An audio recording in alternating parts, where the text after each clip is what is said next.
اس لیے کہ ہم بھلائی ڈھونڈنے کے لیے گناہوں کے اڈوں کی طرف نکلے، اور جہاں گناہ ہے وہاں بربادی ہے، جہاں گناہ ہے وہاں تباہی ہے، جہاں گناہ ہے وہاں سکون نہیں ہے، جہاں گناہ ہے وہاں قرار نہیں ہے، جہاں گناہ ہے وہاں اطمینان نہیں ہے۔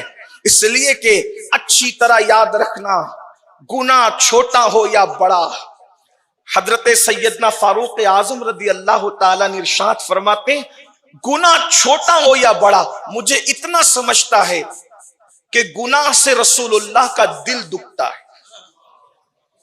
چھوٹے سے چھوٹا گناہ کرو یا بڑے سے بڑا گناہ کرو، حضور کا دل دکھتا ہے۔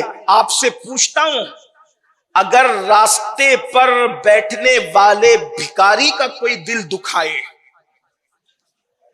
آپ غور فرمائیں، جس بھکاری کی کوئی اوقات اور حیثیت نہیں ہے، اگر اس کا کوئی دل دکھا دے تو بندہ تباہ اور برباد ہو جاتا ہے۔ کسی بھکاری بھیک مانگنے والے کا کوئی دل دکھائے تو بادشاہوں کے ہاتھ میں بھیک کے کٹورے آ گئے۔ تاریخ پڑھنے، بڑے بڑے بادشاہوں کے تخت و تاج کیوں لوٹے؟ کسی کا دل دکھانے کی وجہ سے۔ بلکہ صوفیہ فرماتے ہیں کسی بھی انسان کی جو الٹی گنتی شروع ہوتی ہے، کسی بھی انسان کی ترقی جب تنزلی میں تبدیل ہوتی ہے، کسی بھی انسان کی عزت جب ذلت میں بدلتی ہے، تو اس کے پیچھے سب سے بڑا راز یہ ہوتا ہے کہ اس نے کسی نہ کسی کا دل دکھایا۔ اللہ کے نزدیک دل دکھانے سے کوئی بڑا جرم نہیں ہے، کوئی بڑا گناہ نہیں ہے۔ اب آپ مجھے بتائیں، راستے پر بھیک مانگنے والے بھکاری کا اگر دل دکھا دیں تو بادشاہوں کے ہاتھ میں بھیک کے کٹورے آ گئے، بڑے بڑے عزت دار ذلیل ہو گئے۔ مسلمانوں، کبھی غور بھی کیا گناہ کرنے سے پہلے؟ ابھی میں گناہ کے حوالے سے جنت اور جہنم کا ذکر نہیں کرتا، لیکن اتنا ضرور کہتا ہوں، کبھی غور بھی کیا کسی کافر کا دل دکھایا تو بھی الٹی گنتی شروع ہو جاتی ہے، کسی بھکاری کا دل دکھایا تو بھی الٹی گنتی شروع ہو جاتی ہے۔ اللہ اکبر! کیا خیال ہے جس کو اللہ رب العزت نے بادشاہوں کا داتا بنا کر کے بھیجا، جس کو اللہ نے بادشاہوں کا بادشاہ بنا کر بھیجا، جس کو اللہ نے شہنشاہوں کا شہنشاہ بنا کر بھیجا، جس کو اللہ نے آقاؤں کا آقا بنا کر کے بھیجا، جس کی ذات پر آقائیت ختم ہے، جس کی ذات پر بزرگی تمام ہے، جس کی بارگاہ کے اندر اللہ اکبر عزت بھی پہنچ کر کے معزز ہو جاتی ہے، جس کی بارگاہ میں علوم کو معراج نصیب ہوتی ہے، جہاں پہنچ کر حسن بھی معراج پاتا ہے، جہاں پہنچ کر عقل بھی معراج پاتی ہے، جہاں پہنچ کر عبادت کو بھی معراج نصیب ہو جاتی ہے، اس ہستی کا دل اگر کوئی دکھائے تو پھر وہ سکون کیسے پائے؟ لوگ کہتے ہیں امت مسلمہ کا زوال کا سبب یہ ہے، کوئی کہتا ہے یہ ہے، کوئی کہتا ہے یہ ہے۔ سارے دانشوروں کی فکر سر آنکھوں پر ہے، سارے دانشوروں کی آرا سر آنکھوں پر ہے، لیکن ہم کو جو سمجھ میں آیا بزرگوں کی جوتیوں میں بیٹھ کر کے وہ یہ۔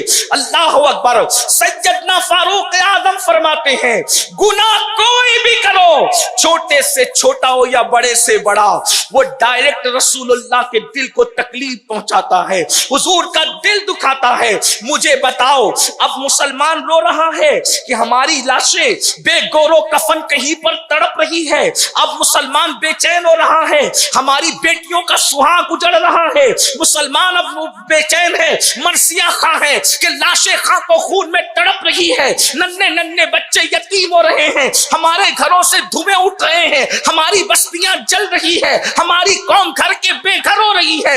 مجھے بتاؤ، جو مصطفیٰ جان رحمت کے دل کو ایک دن میں کئی 100 مرتبہ دکھائے، وہ قوم عزت کے ساتھ کیسے جیے گی؟ وہ قوم وقار کے ساتھ کیسے جیے گی؟ وہ قوم سکون کی سانس کیسے لے گی؟ قرآن میں میرا اللہ فرماتا ہے ان الذین یؤذون اللہ ورسولہ لعنہم اللہ فی الدنیا والآخرہ، جو اللہ اور اس کے رسول کو اذیت دیتے ہیں اللہ نے ان پہ لعنت کی ہے، دنیا میں بھی لعنت ہے اور آخرت میں بھی لعنت ہے۔ جس قوم پہ اللہ لعنت کرے وہ قوم کی روزی میں برکت کیسے ہو؟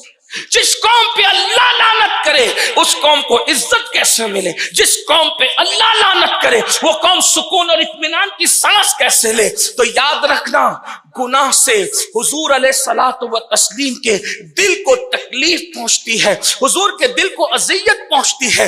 اب بتائیں، اللہ اکبر، چھوٹے سے چھوٹا گناہ کرو تو حضور کا دل دکھتا ہے، تو جب میری قوم کا کوئی جوان زنا کرتا ہوگا تو حضور کے دل پہ کیا گزرتی ہوگی؟ جب میری قوم کا کوئی جوان نشے میں دھت پڑے رہ کر کسی گٹر کے کنارے تڑپتا ہوگا حضور کے دل پہ کیا گزرتی ہوگی؟ جب قوم کی کوئی بیٹی لاج میں اپنی آبرو کا سودا کر رہی ہوتی ہوگی اس وقت رسول اللہ کے دل پہ کیا گزر رہی ہوتی ہوگی؟